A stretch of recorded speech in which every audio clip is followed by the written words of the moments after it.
안녕하십니까, 원피디입니다. 우리가 흔히 보톡스, 이 보툴리눔 톡신 시장을 두고 국내에서 7개 업체가 경쟁을 하고 있어요. 국내 업체가 4군데, 해외 업체가 3군데가 있는데, 최근에 메디톡스 같은 경우는 식약처에서 메디톡신 관련해서 제조 중지, 판매 중지 명령이 떨어짐에 따라서 이 메디톡신의 판매가 중지되었어요. 이 메디톡스는 메디톡신 말고도 호톡스 그리고 이노톡스라는 다른 보툴리눔 톡신 관련 제품이 있기 때문에 이 보톡스 사업 자체는 계속해서 이어나갈 수는 있습니다. 올해 5월부터 종근당이 원도톡스라는 제품으로 국내 보톡스 시장 경쟁에 합류를 했습니다. 가뜩이나 국내 시장 같은 경우 시장 규모 자체도 적은데 플레이어들이 많아서 경쟁이 굉장히 치열한데 이제 7개에서 플레이어가 8개로 늘어난 거죠. 국내 업체 중 최초로 메디톡스가 2006년 3월에 보툴리눔 의약품인 메디톡신주에 대해서 품목 허가를 획득하고 7월부터 국내 시판을 시작을 했어요. 휴젤 같은 경우는 2009년에, 그 다음에 대웅제약이, 그 다음 휴온스 글로벌, 그리고 그 다음에 종근당이 차례대로 이 식약처 허가를 받았는데, 파마 리서치 바이오 같은 경우는 아직 수출 허가만 받았을 뿐이지 국내 품목 허가는 받지 못해서 국내 판매는 아직 하지 못하고 있는 상태입니다. 우리가 일반적으로 보톡스라고 얘기를 하는데, 이 보톡스는 엘러간, 세계에서 가장 유명한 보톡스 업체인 엘러간에서 나온 보툴리눔 톡신의 상품명을 얘기를 해요.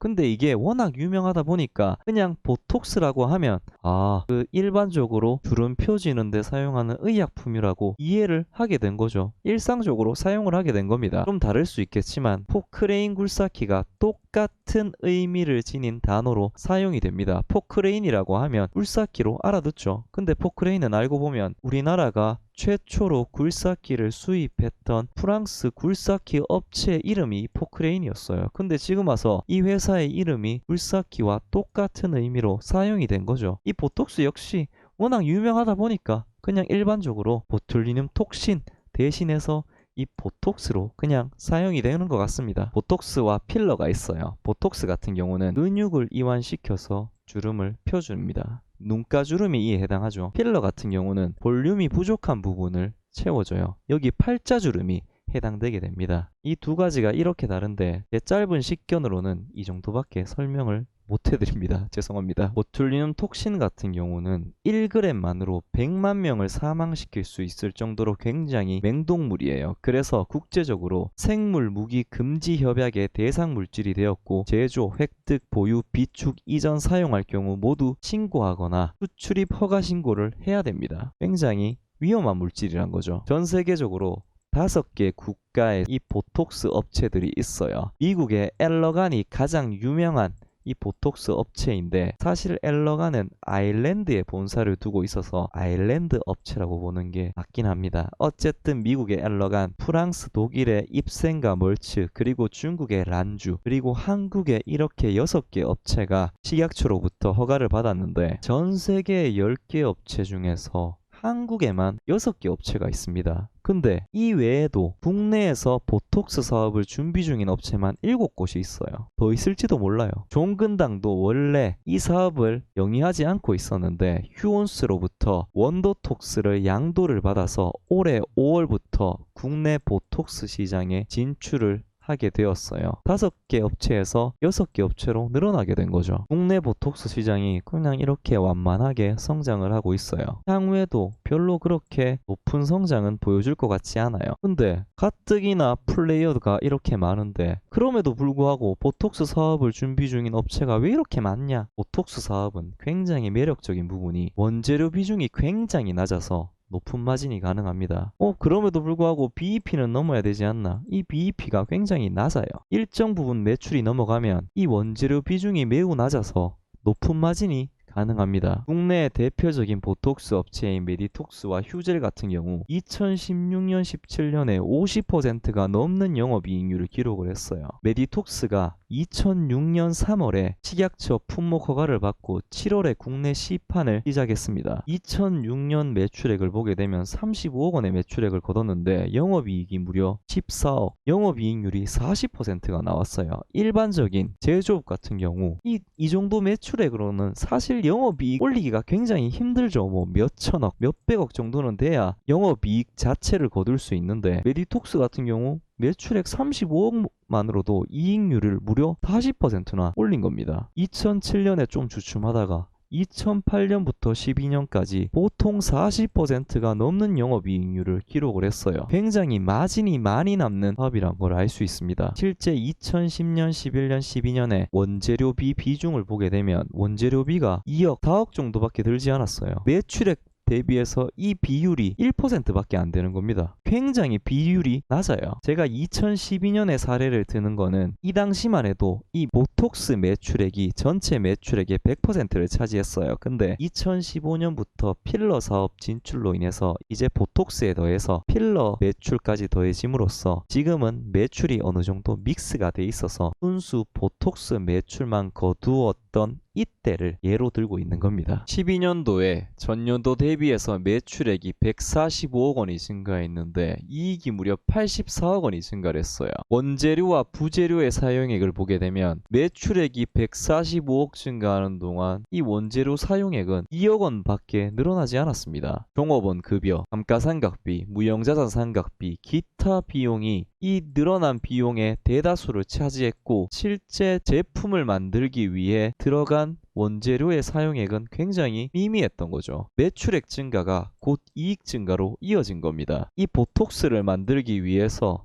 원재료 100원을 넣어서 이 보톡스를 10,000원에 판매해서 막대한 이익을 거둔 거죠. 11년, 12년에는 이렇게 높은 이익을 거둘 수 있었지만 지금은 조금 상황이 다를 수도 있어요. 보툴리눔 톡신 판매를 위해서는 두 가지 방법이 있어요. 국내 판매를 위해서는 임상시험을 거치고 식약처의 승인을 받아야 되지만 해외 수출 같은 경우 임상시험 없이 식약처로부터 수출용 허가를 받게 되면 해외 수출이 가능해집니다. 그렇다고 이 수출용 허가를 아무나 내주는 건 아니겠죠. 휴온스 같은 경우 식약처에서 국내 품목 허가를 취득을 했고, 그리고 수출용 허가도 획득을 했어요. 2014년 6월에 보톡스 공장을 준공을 했는데 이 국내 출시는 임상이 있다 보니까 19년 4월이 되어서야 국내 품목 허가를 취득을 했지만, 수출 같은 경우 임상 시험이 생략되다 보니까 이 보톡스 공장이 준공되고 나서 2년 4개월 뒤에 수출용 허가를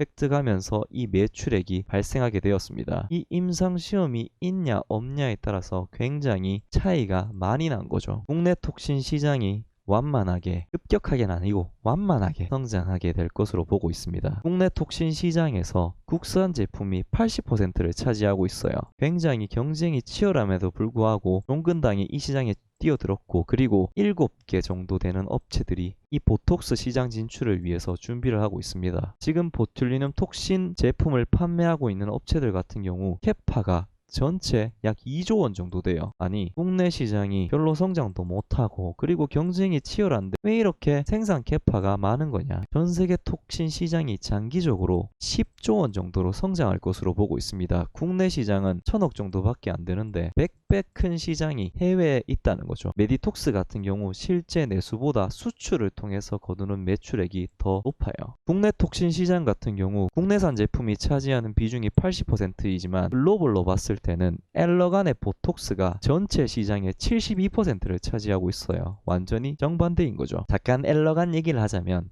엘러간 같은 경우는 보톡스뿐만이 아니라 필러인 주비덤, 그리고 안구 건조증 치료제인 레스타시스라는 제품도 판매를 하고 있습니다. 비교적 다양한 판매군을 가지고 있는데 전체 매출의 80%를 이 미국에서 거둘 정도로 이 미국 시장에 대한 의존도가 굉장히 높아요. 이런 업체가 미국 보톡스 시장의 79%를 차지하고 있어요. 엘러간이 2018년에 4조 원, 2019년에 4조 2천억 정도의 보톡스 매출액을 올렸어요. 매출액이 조 단위임에도 불구하고 연간 성장률이 6% 정도 나오고 있습니다. 엘러간의 보톡스가 전 세계 톡신 시장의 72% 정도를 차지한다는 걸 감안할 때 전 세계 보톡스 시장이 대략 5조 2천억 원에서 5조 6천억 정도로 성장했다는 걸 알 수 있습니다. 전 세계에서 미국이 가장 큰 보톡스 시장을 가지고 있어요. 반면에 우리나라보다는 이 경쟁 자체가 덜 치열한 편입니다. 대웅제약이 작년에 미국 시장에 진출을 하면서 4개 업체가 이 미국 시장을 두고 경쟁을 하고 있고 중국, 유럽 역시 국내보다 시장이 큼에도 불구하고 진출업체가 각각 2개, 3개로 경쟁이 치열하지 않은 편이에요. 반면에 국내는 해외 업체 3군데, 국내 업체 5군데가 굉장히 치열하게 국내 시장 1200억 원을 두고 경쟁을 하고 있습니다. 미국 보툴리늄 톡신 시장 같은 경우 시장 규모가 이미 굉장히 큼에도 불구하고 성장률이 높을 것으로 보고 있어요. 중국은 아직 시장 규모 자체는 작지만 성장률이 굉장히 높을 것으로 보고 있습니다. 대웅제약이 2017년 하반기에 주가가 굉장히 많이 올랐어요. 대웅제약의 주가가 왜 이렇게 많이 올랐냐? 미국의 엘러간이 미국에서만 보톡스로 2019년에 3조 원의 매출액을 거뒀어요. 매출액이 조단위임에도 불구하고 18년 대비해서 매출액이 7%가 증가했습니다. 엘러간 보톡스 매출의 72%가 미국에서 나오고 있어요. 미국 엘러간이 미국 보톡스 시장의 79%를 차지하고 있습니다. 이러다 보니까 대웅제약이 만약에 이 시장에 진출을 해서 이 엘러간의 점유율을 5% 정도만 가져온다. 미국 전체 시장이 4조 원이니까 이 미국 시장에서만 대웅제약이 5%의 시장 점유율로 2천억 정도의 매출액을 올릴 수 있습니다. 보톡스 업체들의 이익률이 굉장히 높아요. 원재료 비중이 굉장히 낮아요. 2천억 매출을 거두게 되면 절반 정도 이익을 거둔다고 가정을 해보면 1,000억 정도가 이익으로 남는 겁니다. 그러다 보니까 주가가 흑기대감에 굉장히 많이 올랐던 거예요. 대웅제약이 작년 5월부터 수출을 시작했고 메디톡스와 휴젤 역시 미국 시장 진출을 준비하고 있어요. 한국, 미국, 중국의 보톡스 가격을 비교하게 되면 국내 같은 경우 경쟁이 치열하다 보니까 국산 보톡스의 가격이 굉장히 낮게 형성이 돼 있어요. 미국, 중국 같은 경우 국내에서 팔리고 있는 국산 보톡스 가격보다 미국 같은 경우는 10배, 중국 같은 경우는 10배 이상의 가격이 형성되어 있어요. 실제 중국에서 CFDA의 허가를 받은 엘러간의 보톡스 같은 경우 가격이 최대 5천 위안에 형성이 되어 있습니다. 거의 85만원 수준인데 국내산 가격보다 가격이 거의 20배 정도 높은 거죠. 경쟁이 치열한 국내 보톡스 시장과 달리 미국과 중국 같은 경우 이 경쟁자들이 좀 적다 보니까 이 가격이 높게 형성이 되어 있는 것 같아요. 최근 보톡스 가격은 조금 다를 수 있겠지만 어쨌든 간에 경쟁이 치열한 국내보다는 미국, 중국에서 이 보톡스 가격을 더 쳐준다는 겁니다. 이렇게 미국과 중국의 시장이 더 크고 가격도 더 쳐주다 보니까 국내 업체들이 미국과 중국 시장 진출을 준비하고 있습니다. 근데 이 중국 진출이 쉽지가 않아요. 프랑스의 입센 같은 경우 작년 5월 13일 날 허가 심사가 완료됐음에도 불구하고 아직까지 최종 허가를 못 받았어요. 메디톡스도 중국에서 19년 9월 20일 날 허가 심사가 완료됐음에도 불구하고 최종 허가를 아직 받지 못했습니다. 그냥 중국 정부 마음대로 허가를 내주다 보니까 이게 언제가 될지 모르는 거죠. 아직 국내 업체들 같은 경우 중국 정부로부터 공식적으로 허가를 받지 못했습니다. 그럼에도 불구하고 한국에서 보톡스 관련해서 가장 많은 수출을 하고 있는 국가가 이 중국이에요. 중국이 전체 보톡스 수출의 절반을 차지하고 있어요. 어떻게 수출을 하느냐? 바로 이 따이공을 통해서 수출을 하는 겁니다. 일명 보따리상이죠. 보따리상들이 홍콩에서 심천을 통해서 불법으로 유통을 하는 거죠. 그런데 2018년 하반기부터 중국 정부가 따이공 규제를 시작을 했어요. 보톡스 수출에서 가장 큰 비중을 차지하고 있는 국가가 중국인데 이 따이공 규제 때문에 수출길이 막히다 보니까 영향을 받게 됩니다. 실제 18년 하반기부터